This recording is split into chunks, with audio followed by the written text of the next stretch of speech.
Mike's Daily Podcast. Episode 1052. Hello, it's Mike Matthews at Cafe Anyway for the show, Mike's Daily Podcast. Look, it's HAYLEY! HAYLEY THESEMI is back! Hi. It's been so long. It's been over a week. Mm-hmm. Now, things are back to normal at Mike's Daily Podcast. It's true.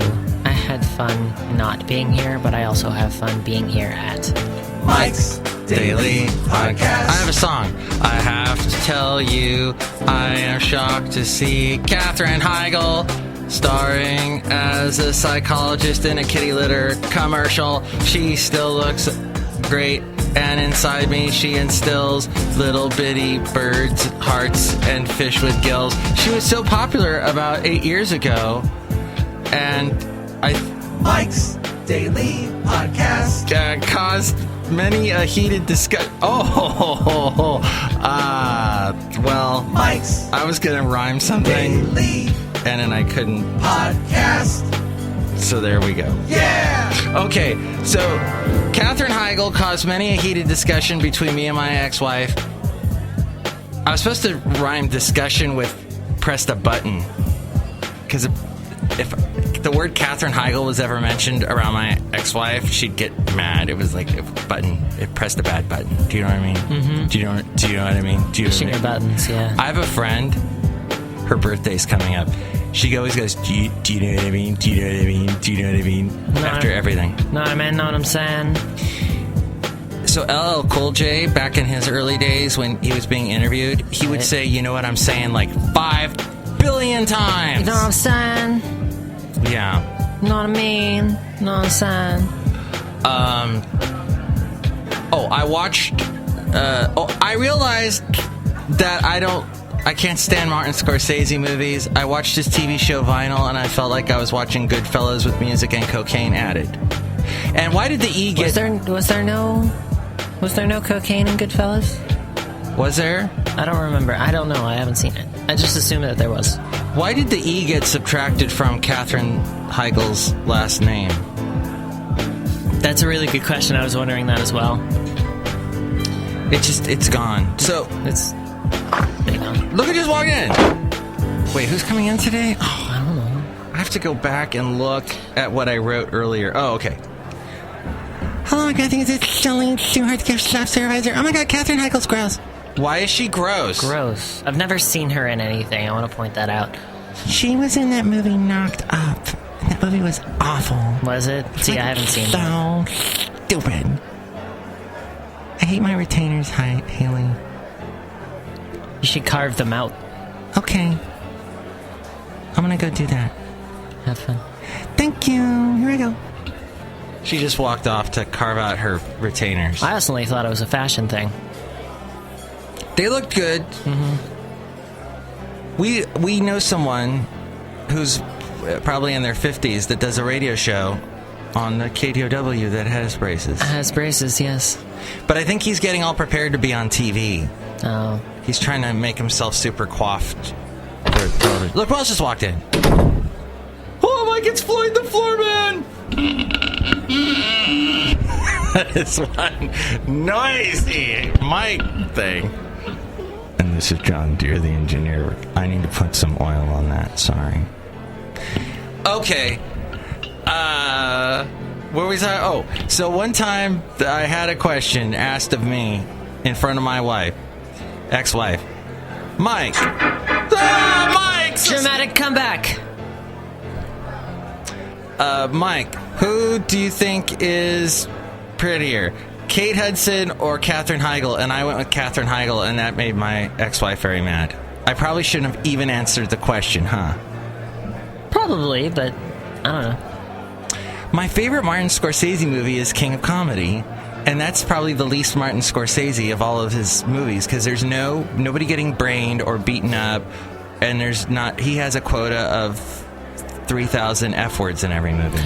I can't say that I've ever seen a Martin Scorsese movie. He did the Las Vegas one. There was a lot of cocaine in that one with Sharon Stone. Nope, didn't see that one. He usually has a Robert De Niro in his movies. Now it's always Leonardo DiCaprio. Did you see The Aviator? Nope. About Howard Hughes? No. Oh. Yeah, so we work with someone, Haley and I, who said, you got to watch Vinyl. It's the best TV show ever. So I watched it. You didn't have it? You seen it? I didn't watch it. I didn't get it from him. So Vinyl is very 1970s record industry, radio industry. I mean, that's where he's from. That's his life. The guy we work with. Andrew Dice Clay is in it. It's very New York Vinyl. Very, New York. But that's Martin Scorsese. And lots of F words, and then someone gets brained.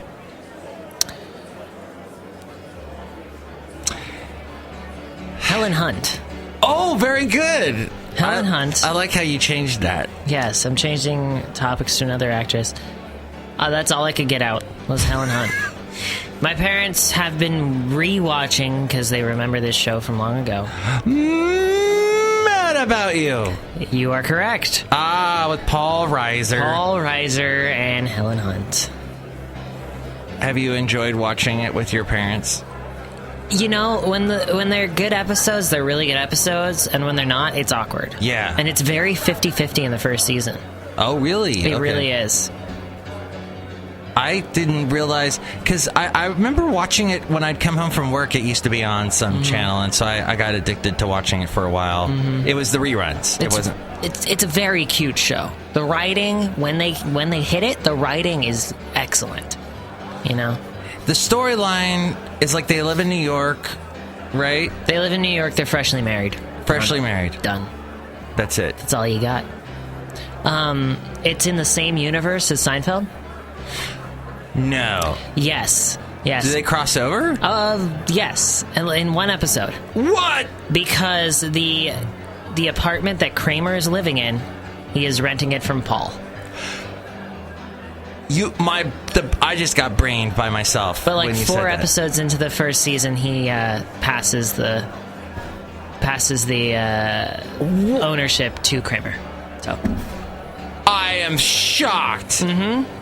But now that I think about it, that's right. They were both NBC shows, so they probably wanted to cross over the two. Yeah, maybe. Yeah, but he visits Kramer at the apartment, and of course you don't see the inside of the apartment because you never see the inside of Kramer's apartment. But then they make a quip of like, hey, whatever happened to that guy Jerry living there? Oh, I heard he's trying to pitch some TV show to NBC. Oh yeah, good luck with that. Oh my God, so they were actually referencing parts because that was on Seinfeld where he pitched his show to NBC. Where he pitched his show to NBC, yeah. You do actually go into Kramer's apartment when you see Kramer. Oh, Merv Griffin, who had a talk show. He's long since left us. His probably one of his weirdest footnotes of Merv Griffin is that first off, Craig, who we work with, who's all about 1940s music and stuff, he can go on and on about Merv Griffin because I guess back then he was some popular crooner. But Merv Griffin then hosted a talk show when I was a kid in the 70s. It was a daytime talk show. Right. And I'm like, who the hell's Merv Griffin? But he wrote the theme song to Jeopardy! Dun, dun, dun, dun, And Merv Griffin would show up on other people's talk shows, and they would bring up, oh, you wrote Jeopardy! And he's like, yeah, don't start singing that song, because I get some money! I'll get money from you! You'll have to pay me! But, so, Merv Griffin ends his show, and they're getting rid of all of his equipment, his the set furniture, and Kramer gets it. And he sets it up again in his apartment, and whenever anybody comes to visit him, it's like they're walking onto his talk show set. I do remember that. That episode, that's like one of my favorite Seinfeld episodes. I do remember that. That was ridiculous. I laughed so hard, and I know I watched. That's one thing in my marriage I did with my ex-wife. We watched every single Seinfeld together and every single Gilmore Girls together. Did you watch every single Friends? We got almost through every single one of them, except somewhere in the 6th season we started getting like, oh, that's enough. Yeah. But no, Friends is. I was rewatching an old Friends, and I laughed. Very funny. I do like Friends. They used to play Friends at 6 and 6:30. And they'd be going procedurally through the episodes, but like at different seasons. So you'd watch like one of the later episodes at 6 and you'd get caught up in that story. And then you'd watch one of the really early episodes and everything was different at 6:30. And it was kind of refreshing. Because you didn't need to be caught up in all the, let's be honest, Ross drama of the later seasons. Basically, all of the drama in that entire show is because Ross is the worst character. He just can't frickin' get it together. He can't get it together. I mean, he has the biggest victim complex. Yeah. You have just underlined the exact problem I had with that show. Yeah. That's probably why I stopped watching it. I got so fed up with him. Yeah. There's some really great characters on that show, and Ross is not one of them. Now, okay, so Ross was a teacher at a college for a while, and then he starts a relationship with one of the hot college girls. And, okay, so, and then that girl's dad is Bruce Willis. That's right. And Bruce Willis starts dating Jennifer Aniston. And there's a funny conversation between Ross and Jennifer Aniston, like, she's like, I'm dating Bruce Willis. He's like, how can you do that? She's like, well, you're dating his daughter, and remember, you cheated on me. We were on a break!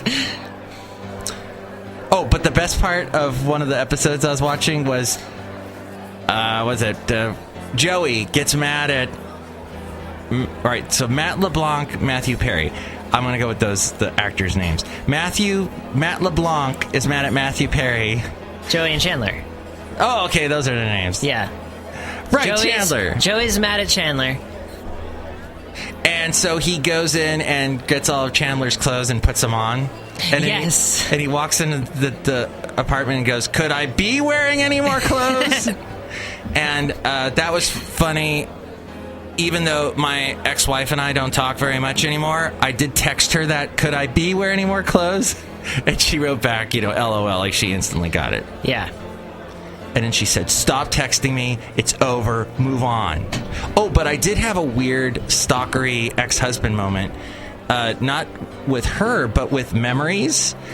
I went on Google, what do you call it, with the camera where they drive through the streets and they take pictures? Street View. And I went back to where we lived together in Alabama. Probably, some of the best years of our marriage. Here we are, two Californians. We uproot ourselves, drop ourselves in the middle of the South, live in Alabama, completely, it is a total different world. I mean, we all still speak English, kinda, but it's just strange. And it's kind of the opposite of California in Alabama.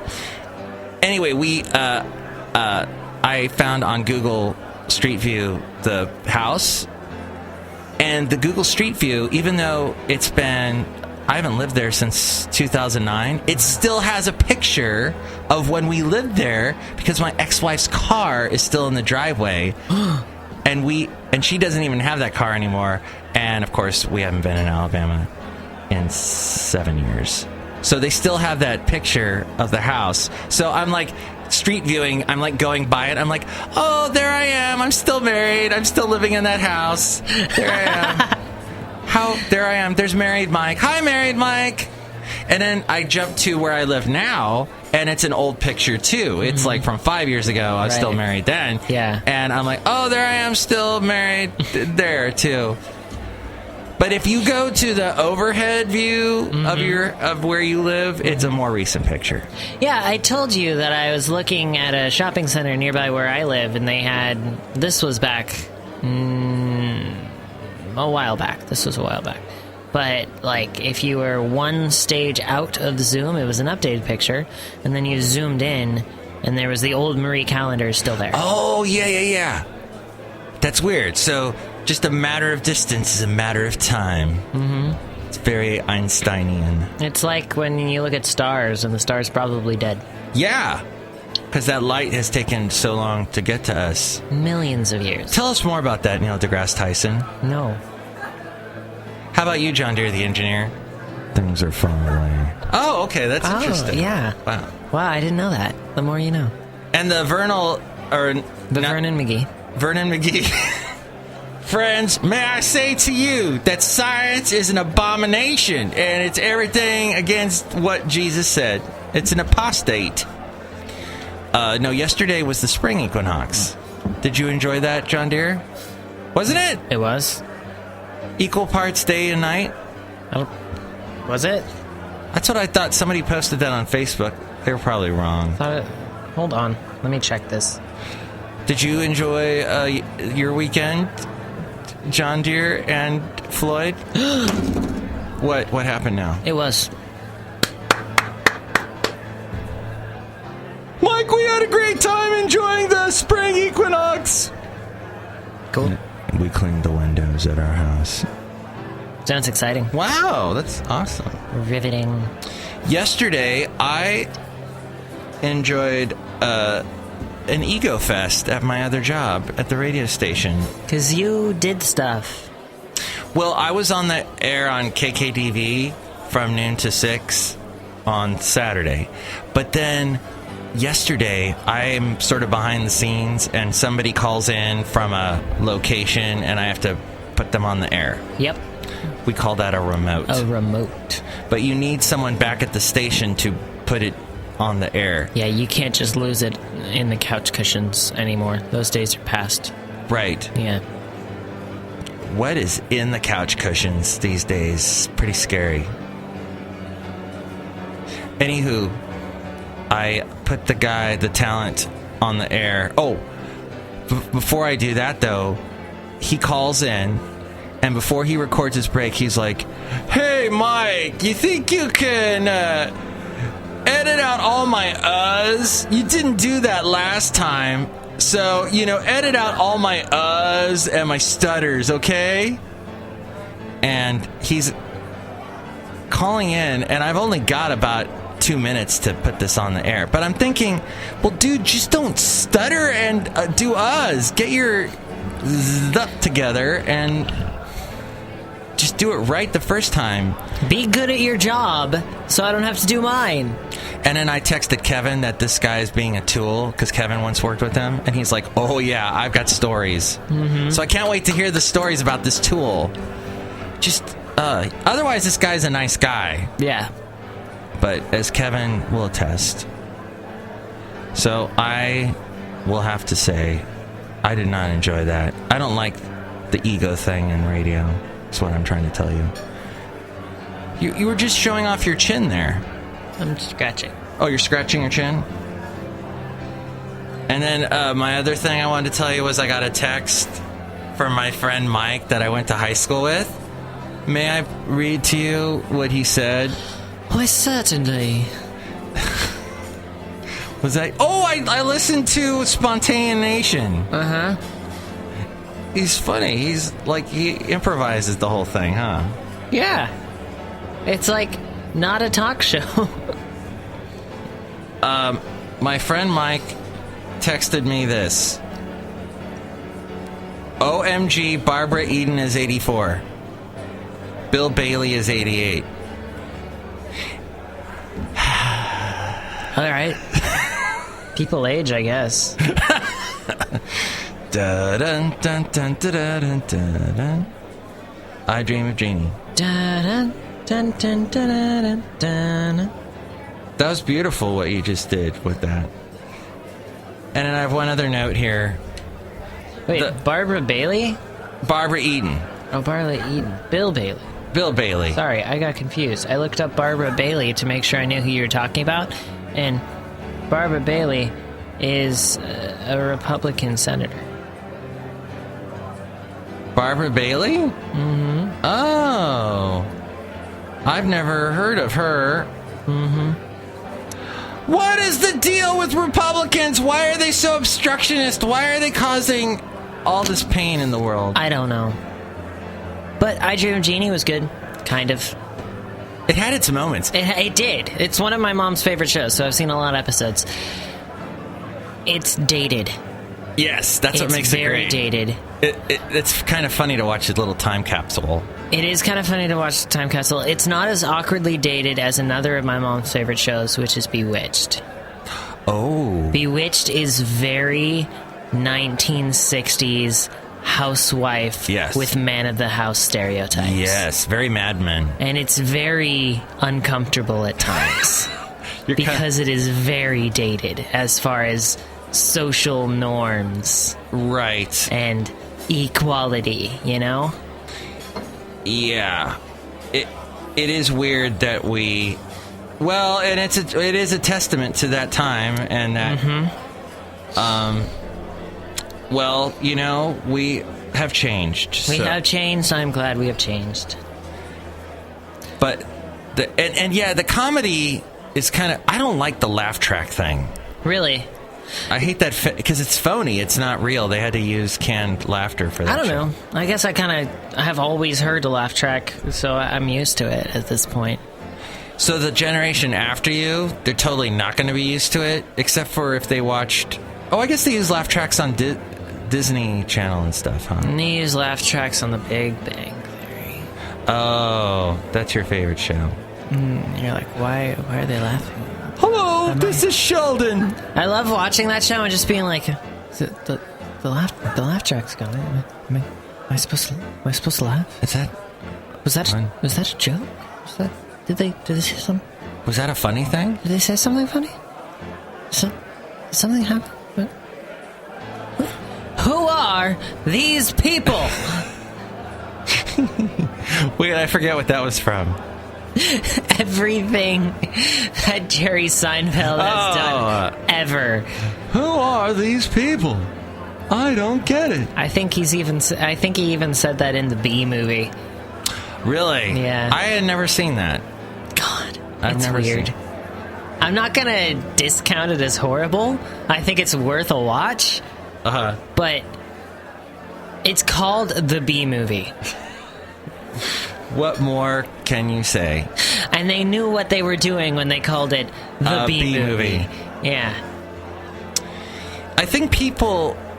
We've paid more attention to Seinfeld's side projects. You can count them all, and some of them are not so good. Bee Movie, he did that show called The Marriage Ref, which was horrible. No, I didn't see that. That was not like that show. But I kind of like his driving in cars with comedians thing. It's kind of interesting. What do you think of this as a podcast picture? That's nice. Here's today's podcast picture. Why did Zeus stab the sun? And here's today's podcast picture. Zeus is in this picture? He stabbed the sun. He just threw a javelin through it. Oh, that's... Oh, what that little dot is the ferry boat that goes to Alameda. Oh, okay. Or is that a J.J. Abrams picture? With lots of lens flare. Lens flare! Lens flare! That's what J.J. Abrams loves to do, is the lens flare. There wasn't that much lens flare in Star Wars. I heard that he was trying to get away from that because that was such a Star Trek thing. Because everyone was like, lens flare! Whenever J.J. Abrams' name was mentioned. So he's like, yeah, well, no lens flare. Even though I miss it. Fox and Friends today said the following, quote, they had the words on the screen that said, Castro snubs Obama at airport because Obama has gone to Cuba. Cuba?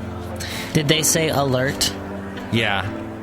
See you in C-U-B-A. That was the old song. I heard some Cuban jazz yesterday. You did? Mm-hmm. That's the best jazz. As we go outside a cafe anyway, we're bringing Mike's Daily Podcast somewhere. You don't like it? I'm not a big fan of Latin flavored jazz. Don't you love the piano going dun dun dun dun dun dun dun dun dun dun, like really fast? It was more tasteful. It wasn't party jazz. Oh, you like the party jazz, don't you, though? Because you like to party. Kind of. You like to get down.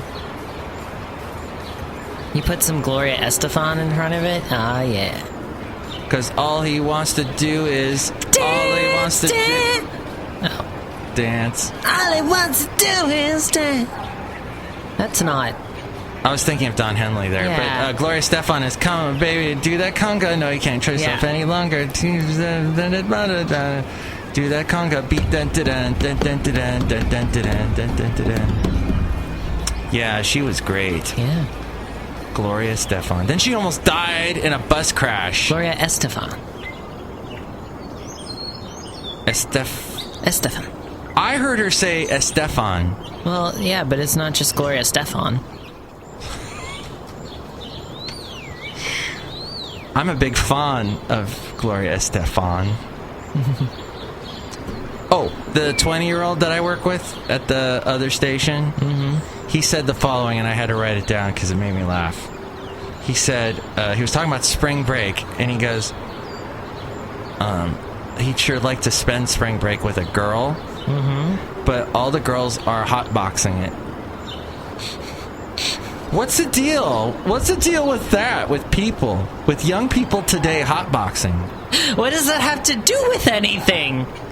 Man, it'd be great to hang out with the girl, but like, all of the girls are currently stuffed into one car in a parking lot at 4 a.m.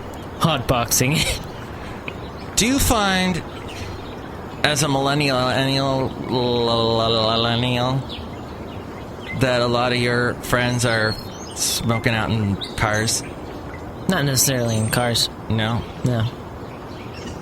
They're smoking out in the... It's not just millennials. Rumpus room? It's not just millennials. In the bathroom? There's a lot of people smoking in the boys' room.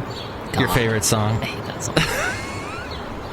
So, did you know that our good friend Rob Black referenced you on the show last week? He mentioned millennials, and he said, I work with someone who, he does theater. Did theater. And what did he say? He was talking about how millennials have many, many jobs are going to have a lot of jobs in their careers. And like he was saying, like how you've been in theater, now you're in radio, and like you've got this diverse background. And then he was reading a bunch of stuff about millennials, like, oh, they will not ever know what MTV is or whatever the thing is. Back in my day, it was always, well, you know, this generation, all they know is MTV, and they don't know anything else. Wow. And the beat goes on. The beat goes on. The beat goes on. And he was saying something about how millennials, well, they're not so much into cars. Like, I don't need them. That kind of thing. It's kind of true. I can get an Uber to take me where I want to go. Right. Well, I think we've covered everything. Text I got from Mike. Yesterday's Ego Fest. King of Comedy. Spring break. Well, we're so happy to be here doing this podcast. I like the podcast. How did your wedding go? Which one? Did you have one this past weekend? There was a wedding on Friday. It was nice. There's also like a re-wedding on Saturday. Your parents? Yes. How did that go? Also nice. That's wonderful. It was really good weather at the beach. We were down in Santa Cruz. Aptos. Sorry, we're Aptos. Aptos, over by where that boat ran aground on the beach. Very same beach. Ah! And it did not run aground. In fact, I looked up the story behind it. Of course you did. What's the story? Because there's just this random concrete ship out there. It's the SS Palo Alto. I once had a podcast picture about that. Yeah. It's called the SS Palo Alto. It was a tanker near the end of World War I that was not actually commissioned fast enough to see any use in the war. Okay. So it kind of just sat in Oakland for a long time until it was taken to its current location, sunk a little bit, and then it became like an entertainment ship. And they had a dance hall and all sorts of different stuff on it. At that beach? At that beach. And then they went bankrupt and left the ship there.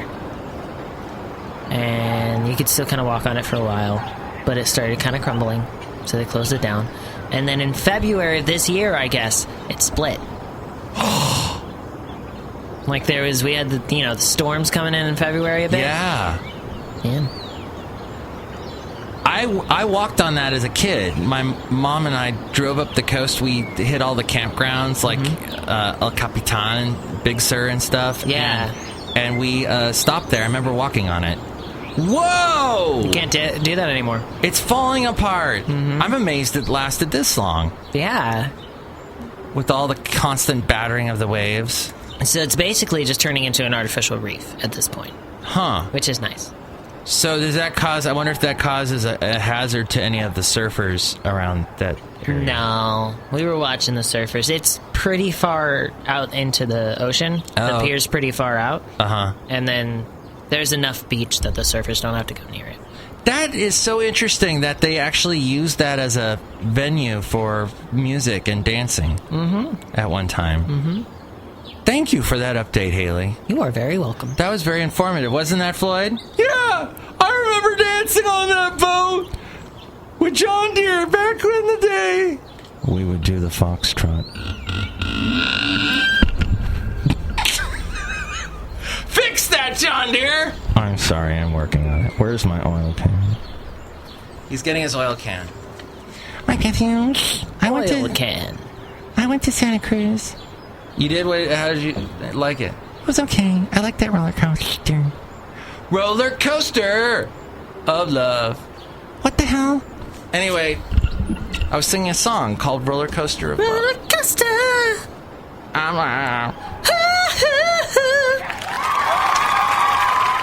Well, I'm glad. Congratulations to your parents. Congratulations to your friend, the other thing. It's my girlfriend's sister. Ah! Was that must have been an interesting wedding. Wasn't that kind of unusual? No. No, it wasn't strange?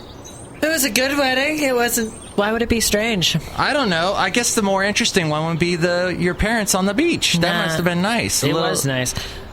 Really funny thing happened at the wedding, though. It was the girlfriend's sister's wedding. The ordained person, not a pastor, it wasn't a religious wedding. He was really good, though. He was talking about, the journey to come and the journey to be, the journey that was between these two people, because they already have a kid together and they've been together for years. And they're basically finally making it official that they're married. Like Sting and Trudy. And he talked about how, the journey all started when they met in the back of the bus in 2008. And Becca and I look at each other and we start cracking up because we met in the back of a bus in 2012. Weird! That's fantastic. Wow. Yeah. What a coincidence. Aww. And it always reminds me of the end of The Graduate, because they're sitting at the back of the bus. But that's kind of a sad ending, because they're looking at they're kind of looking like, what did we just do? It's a very open-ended ending, I think. I didn't see that. The Graduate. What did I see where he was being sad on a bus? Patch Adams. Oh, I never saw that. It's good. That's with Robin Williams, isn't it? Oh. It's not a funny movie. Well, it's funny, but it's not a hilariously funny movie like a lot of his stuff. Now Robin Williams has a tribute to him in the form of a rainbow tunnel that takes you into Marin County from the Golden Gate Bridge. Oh yeah, they did name it after him, didn't they? Yeah. As soon as he died, the people were like, that tunnel needs to be named after Robin Williams. As soon as he died, they were like, finally, he's dead! We can name our goddamn tunnel! Yeah, that's how sick people are in the Bay Area. They wanted Robin Williams to die. Just so we can name a tunnel after him. Just to name a tunnel after the great comedian Robin Williams. I don't want anything named after me when I die. Yes, I do. Wait, I'd like a, I'm gonna name my coffee cup after you. Thank you! That would be a good thing. I would like this show to be named after me when I die. Oh, it's named after me now. Well, What episode number is it? 1052. Episode 1052. Mike Matthews. That would be good. Let's just do that. Next show, it's going to be Benita, the Disgruntled Fiddle Player, and the Brewmaster. Thanks for being on the show. Do you think you'll come back for another one? I hope so. Unless one of us get hit by a car. Dang it! Well, anything can happen. Mm-hmm. That's the weird thing about life. You just have to be ready to roll. And that's an Ellie Goulding song, so it has to be true. Sing a little bit about it. Anything could happen. Anything could happen. Oh, that's nice. Mm-hmm. She apparently cheated on Ed Sheeran. I thought she was with Zed. Zed? We say Z in America. No, it's literally Zed. Oh, really? Z-E-D-D. Oh, then that would be Zed. Was she with that Sheeran, or was she with... I wish she was with him. I wish she was good. Maybe she was... She did a song, that Love Me Like You Do, la la la, love me like you do, and then she's got that latest one. That's the new one I haven't heard. The newest one has her, naked in Vegas in the video. Haven't we all been? That's... Isn't Haven't we all been? I didn't get to Vegas till I was in my late 30s, so really? It took me a while. I've never been naked in Vegas. Whenever I'm in Vegas, I'm like, nice. I should not be in Vegas right now. Name some Ellie Goulding song titles. Do you Lights. have Lights, of course. Lights, anything can happen. If the lights Burn was a good one. Burn. Cause we got the fire. Yeah, we got the fire. Oh, yeah, that one. And we're gonna let them burn. Gotta let them burn. Gotta let them burn. I mean, no, it's not like that.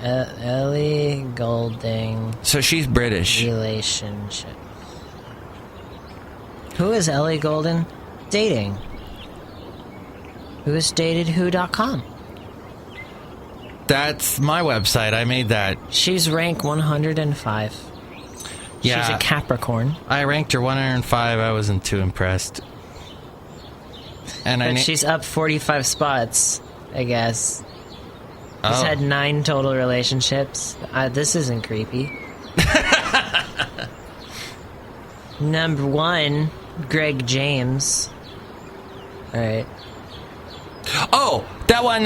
Da da da da da da da da da da da da da. That's her latest one. I knew. Oh, she did date. That's what she's. It's like the worst Skrillex. melody line. Who did she date? Skrillex. Oh. Stop! Oh my god, this is the worst website. Turn it off now. Oh my god. Speaking of great websites, go to MIKEs-DAILY-PODCAST.com, click on the Amazon link, buy something. It helps us out. It gives us lunch. Then there's gives us motivation to continue on with our lives. And then there's the PayPal too, and you'll get a special PayPal hello Mike's Daily Podcast greeting from all the characters. And then there's links to the podcast picture and past interviews and other stuff. A whole plethora. It's a whiz-bang of things. Okay, bye. MIKEs-DAILY-PODCAST.com. Mike's Daily Podcast is written and produced and performed by Mike Matthews. His podcast is super easy to find. Download or listen to his show and read his blog at MikesDailyPodcast.com. Email Mike now at MikesDailyPodcast@gmail.com. See you tomorrow. Bye!